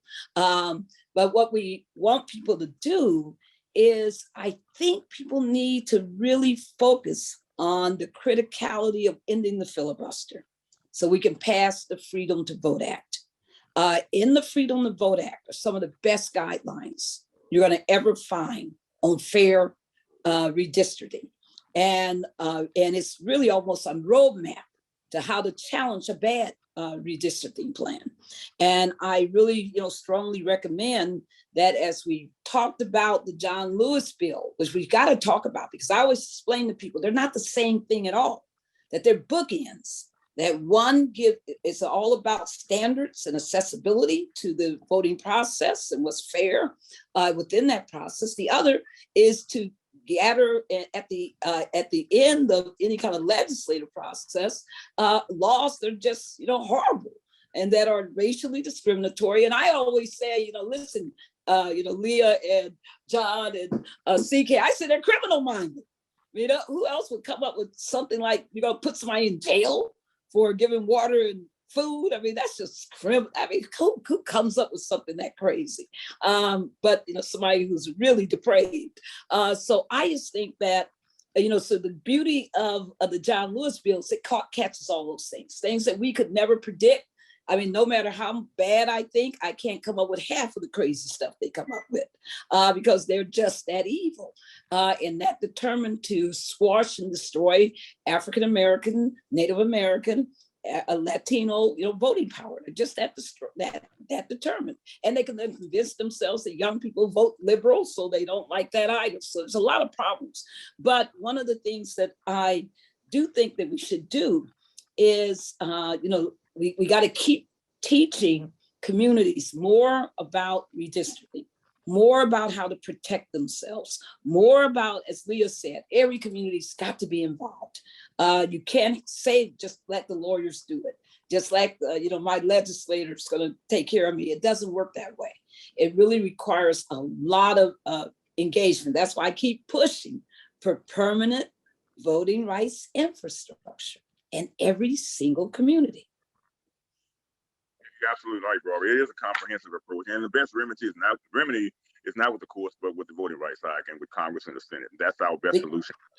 We got to pass the Freedom to Vote Act. We got to end the filibuster, pass that law, and pass the John Lewis Voting Rights Act, pass the Native Voting Rights Act. There's a whole lot of things that we need to do, pass DC statehood. I mean, all of these things are essential to a real multiracial democracy. We're getting close to the end of our time. John, I'm going to have you weigh in on one question, if you could be succinct as possible. What are some of the things that have worked in 2020 and 2021 in the elections for educating, mobilizing, and protecting voters? Sure, and thank you so much, Representative Gaines. And I know Professor Ford said to drop the professor, but she's earned that. And I want to thank her for this symposium and to be among these titans with Barbara, Leah, and CK. It's a pleasure to be here. I think three things were clear after the 2020 and 2021 elections. We were safe and secure, as they've always been. We saw a roadmap about how to harness and to continue to build equitable access with many of the groups that are represented here. More voting options for early voting, absentee voting, and we saw Black voters and other voters of color turn out in record numbers. And these record numbers increase the ever-growing participation. They're consequential. But the elections were by no means smooth. We saw a ton of barriers that folks had to overcome despite these. We saw voter intimidation efforts. We saw in Georgia, which has been a discussion here, about the baseless voter challenges. We saw post-Shelby and what is going on with the mass polling place closures throughout this country. We also saw and continue to see the coercive effects of invoking the voter fraud myth, which we know is wrong. And I know we've talked about Shelby and the Voting Rights Act, but just the through line here in the history of it, that illegitimate elections have been repeatedly invoked. Look no further than 1966 in the Democratic primary with Jim Clark and Wilson Baker. On the heels of that, they refused in areas and voting boxes in Selma with majority Black voters who were disenfranchised, refused to put those boxes in because all of a sudden Black voters turning out, it would somehow be illegitimate. They couldn't conceive of it. You see the same through line in 2000 when at that point, then Senator John Ashcroft, when he loses that election, all of a sudden the repeat of too many voters in St. Louis turning out, and you see this strict voter ID and this myth propagated. And there's a through line that's right here in the same thing. In Georgia, election integrity is what is repeatedly invoked. But these are racist tropes. We know that. They're coded, they're neutral, they're ways to get around the explicit terms. And so we're going to continue to see, unfortunately, these efforts, as Barbara and others have pointed out. We need federal legislation, but at the same time, there are efforts, and to Leah's point, and the same, you can engage in democracy maintenance work on the local level. You can attend your boards of elections. You can, if you have you don't even need a law degree, you can send public records requests to get access to polling place changes, to monitor. We at LDF and other organizations have palm cards about know your rights at the polls. And so we're going to continue to need, in addition to the federal legislation, but a robust infrastructure of folks who, I know, democracy warriors, democracy maintenance, that everyone has a role to play. And I know here at LDF, the mantra is leave no power at the table. It's not just the midterms, it's your local elections, mayor, sheriff. All of these ones are so important and are going to continue to be so because we know what's at stake moving forward. And these are just some of the ways that folks can continue to mobilize, to be engaged, and to also speak up into your community, testify, go to your boards, go to your elected officials and make sure you're there and to turn out and to register. But voting won't be enough. Organizing won't be enough. We do need that federal legislation. I know that's a key theme throughout this and it will continue to be so. But I will stop there for brevity purposes, Representative Gaines, and turn back to you. No, that's great. We really appreciate your thorough and informative comments. And I want to thank each of these dynamic speakers for the outstanding contributions that you've made to this enriching and enlightened discussion. I'm going to close out and back to you, Marilyn. Thanks so much. That was very, very, that was a fabulous discussion. So what I'm going to do, I always like to take the next generation along with us. I think that's very important. And we have some questions that have been submitted. So you see two young men on, you see Heron and you see Jess. They have a couple of questions. We're going to take about 10 minutes for the questions, and then we're going to save the last 5 minutes for a call to action, which is really how we're going to end this program. So I'm going to go to Jess first. Jess, you want to read one of the questions that have been submitted? Sure. This question's for any of the panelists, and it was submitted by Shelby Henderson. Shelby asked, can you speak to the dilution of Black voters and the felony disenfranchisement? I believe this is critical connection is missing from the current voting bill. That might be for Barbara or for Rhonda. Yes. Well, yes, actually, oh, my video turned off. I'm sorry.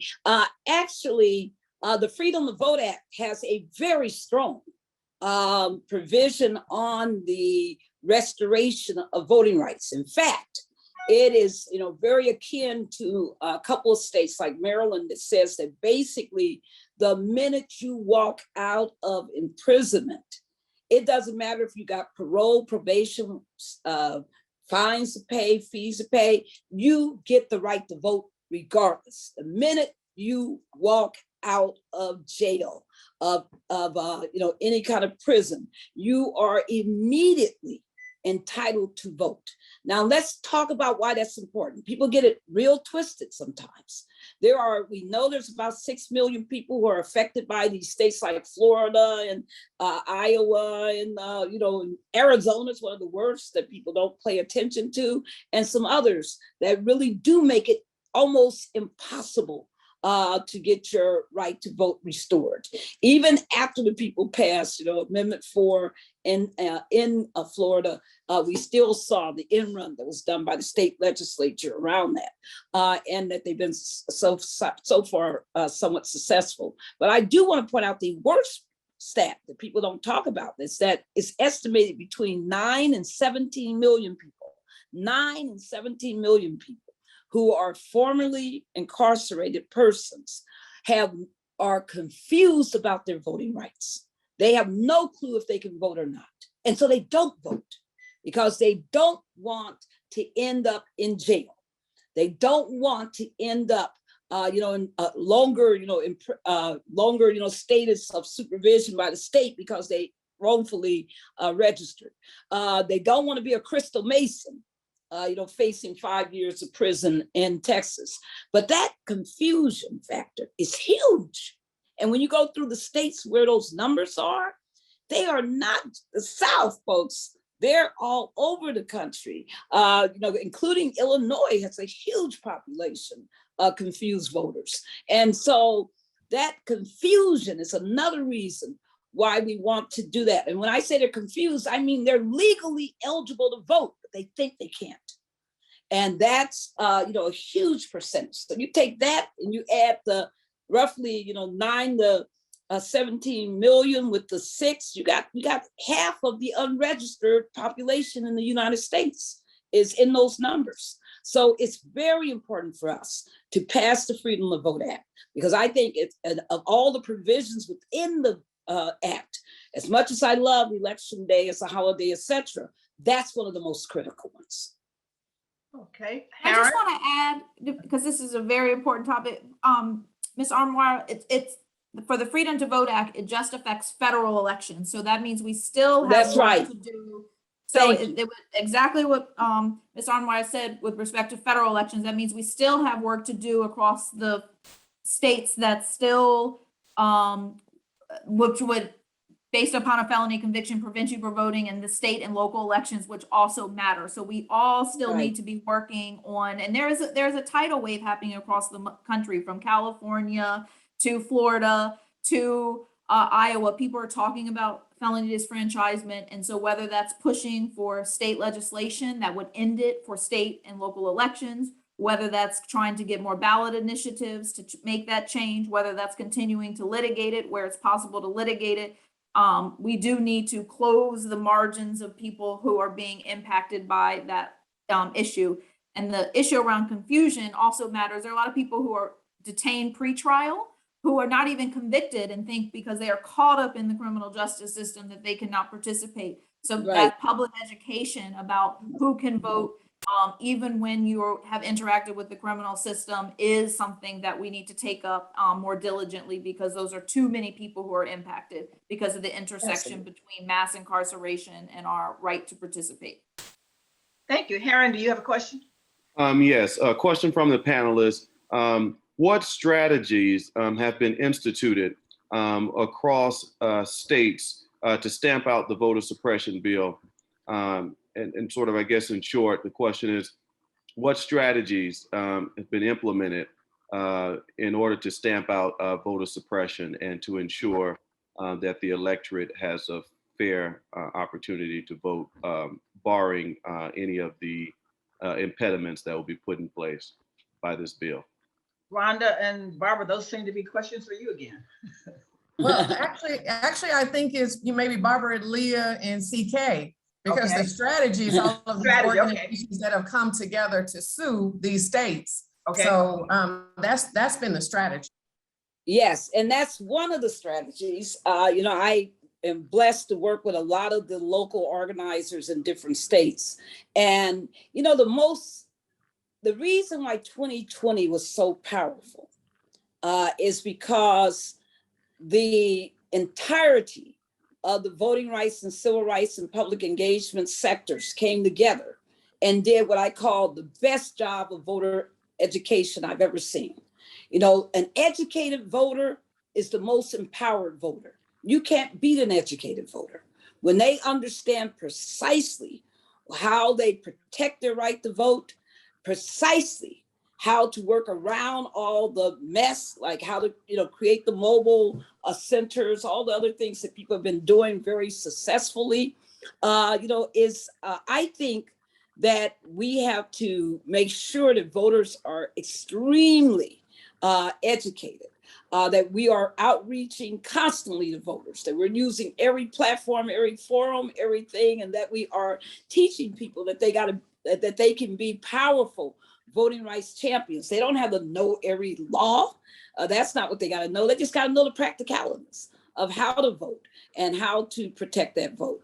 And so I think that, there's nothing in this world more beautiful and more powerful than an empowered and educated voter. But it means also that we got to be realistic about where they're not going to get the best information. The states aren't doing their job at all. I mean, these websites are jokes in half of these states.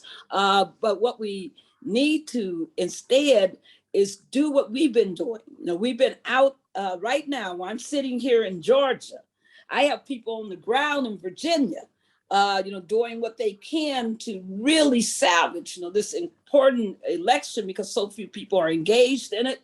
And we're doing, votercades, and we're having amazing success in turning around different counties and their voter participation. And that's because we're on the ground talking and reaching directly to voters. And so I think that's, where we fail, that we like to, use the ads, we like to do the surrogates and all the rest of this. But the only thing that really works for voters is that you talk to them about what they need to know. I just going to end here really quickly. Last year in 2020, my pastor said, Barbara, will you come into the church? And we have about, I don't know how many thousands and thousands of members. And he said, will you come and do this presentation with one of our pastors about voting rights? And I said, of course I'll do it. And then he told me right before, he said, well, you got to be careful. This is the first one we've done in quite a while since the pandemic. And usually we only get a couple of hundred people at this seminar. And the seminar was totally, it was, the Wednesday prayer service that they turned into a voting rights seminar. And it was totally purposed to talk about voting. And he told me 300, we had 13,000 people who participated live to watch and learn about their voting rights. It's not that the people don't want to know. We're not taking it enough to the people to educate them. Right. And I would agree with that. I would just add, you've got to have you've got to operate on so many levels. You've got to call your senators and say, we need the passage of a comprehensive voting rights bill. 202-224-3121 should be embedded in your mind. Tell anyone you know. The impact of a call is so significant. That's on the one hand. We have to have the litigation. There's so many lawyers that are aching to try to be a part of voting rights litigation. When last year, Barbara, we were involved in this, we had over 7,000. The NBA partnered with the Divine Nine. Yes. Their historic partners. And we had over 7,000 lawyers poised to litigate. And we had a strategic partnership with LexisNexis.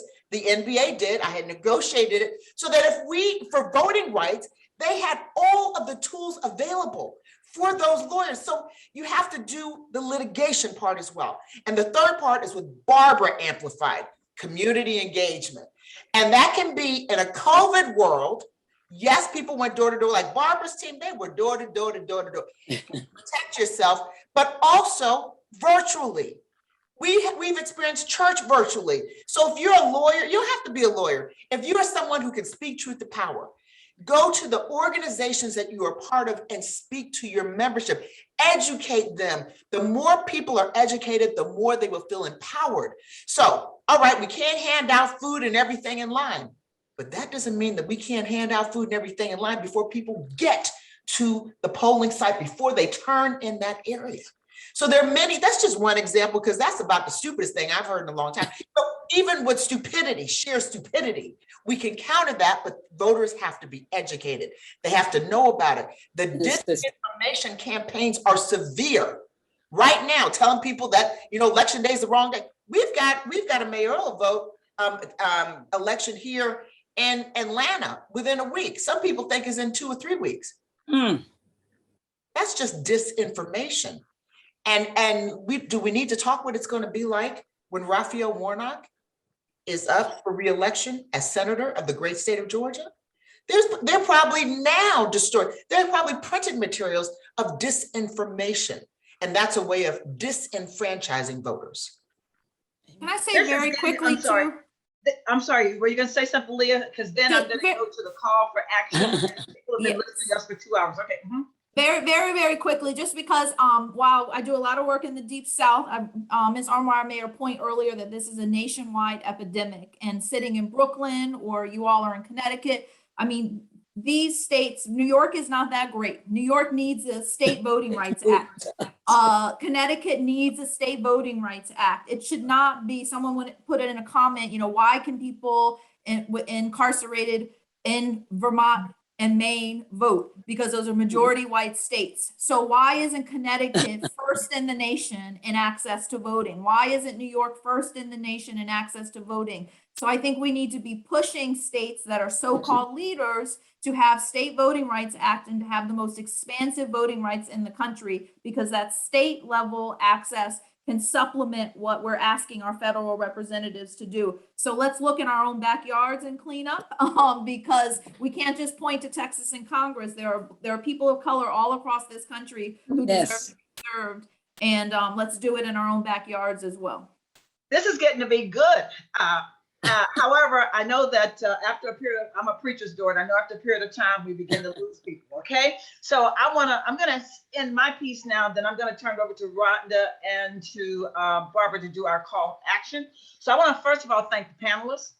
In addition to the panelists, I wanna thank people who actually worked very hard on this and made it possible. I started with my good friend and confidant, Connie Russell, who will always tell you what you wanna hear and what you don't wanna hear as well.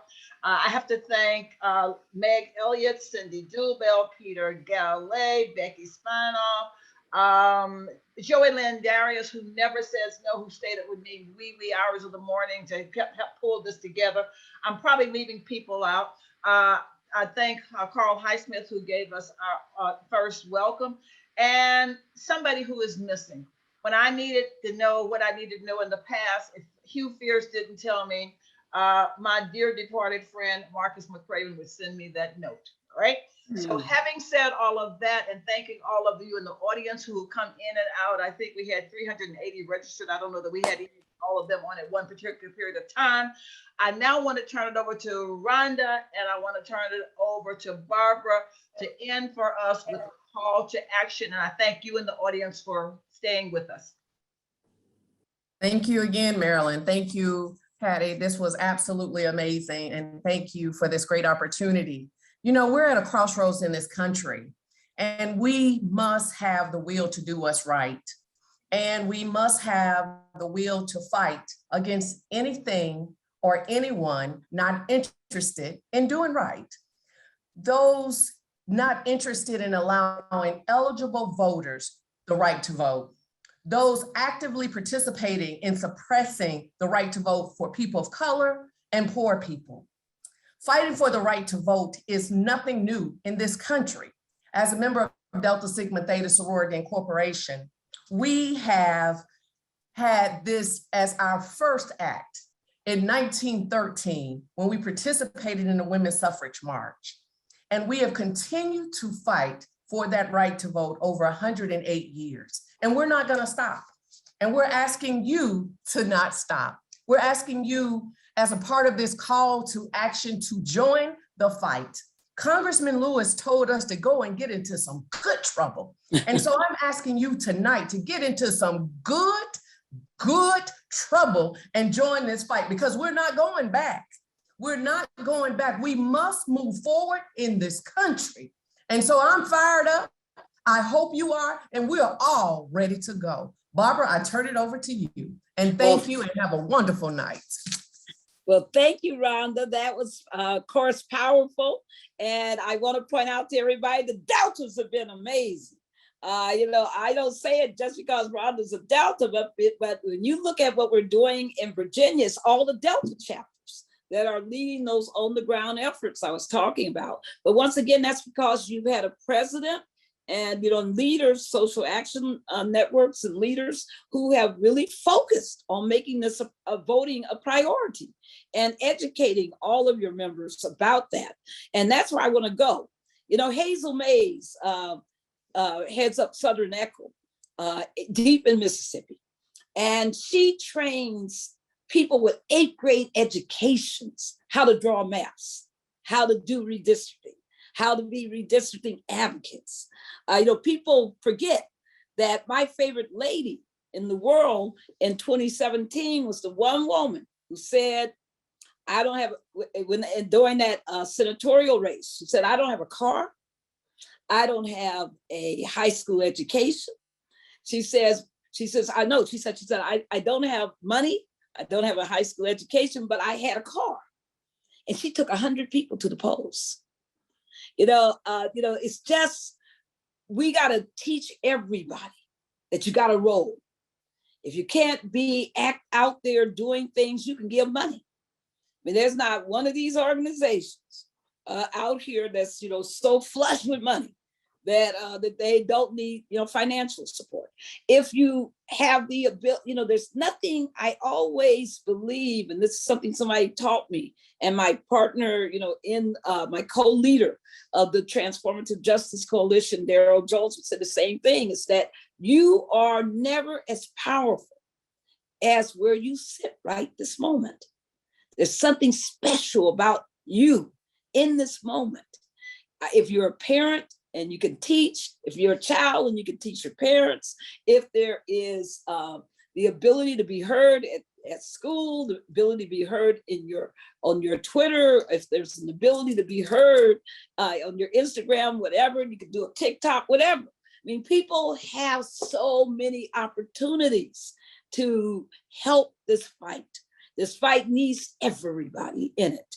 And so my call to action is to make sure that you find a way to be involved. And CK has already told everybody that you gotta have imprinted on your mind the number 202-224-3121. You should be using that every week to call Congress, the Senate, and your House of Representative members to really push for the things that make this world better. A multi-racial democracy has been the fight from the beginning. Vote denial from the beginning was all about holding back a multiracial democracy. Now that we're getting close to that demographically, all of a sudden people are creating all these artificial barriers to maintain power. And it's very important for everybody to understand that this is not a legitimate fight, that this is a fight where people in power are trying to maintain artificially power domination. And what we got to do is to be prepared to fight it, because what they count on is that we'll give up. They are hoping that we'll get so tired of this constant onslaught that we'll give in. But you know, they got to remember that we're Vera's daughters, that we're, you know, Alfred's sons, that we are, you know, our parents' children, and they did not bring us this far to give up. We never will, we never have, we never will. Thank you.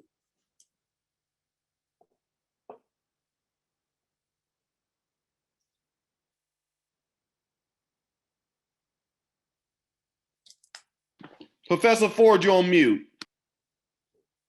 Oh, I said that when I was naming names, I forgot one very special person, one of the first persons I talked to when I was thinking about this program, and that was my good friend and my soror, Teresa Manning. I don't know if she's on because I don't see all names, but when I needed a go-to person to help me put this together, it was Teresa. To me, she's Terry. So I have to say thank you so much, Terry, along with all the others who gave me and Patty and the rest of us the what we needed to try to pull this together.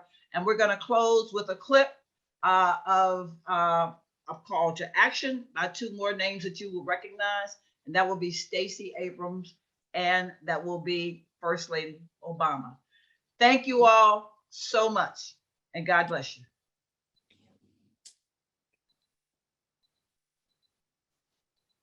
Audio. Or maybe we won't. Okay, the best laid plans, no audio. Beautiful program. We need you in this fight with us to build the country we all deserve. That's what our progress demands. So, what's our game plan? We're calling on members of Congress every day to tell them to protect and strengthen our access to the ballot. We're checking our voter registration status and ensuring everyone in our community is registered to vote. And we're working to change the future of this nation. It's not going to be easy, but nothing this important ever is. We need you. Are you in? Thank you and good night.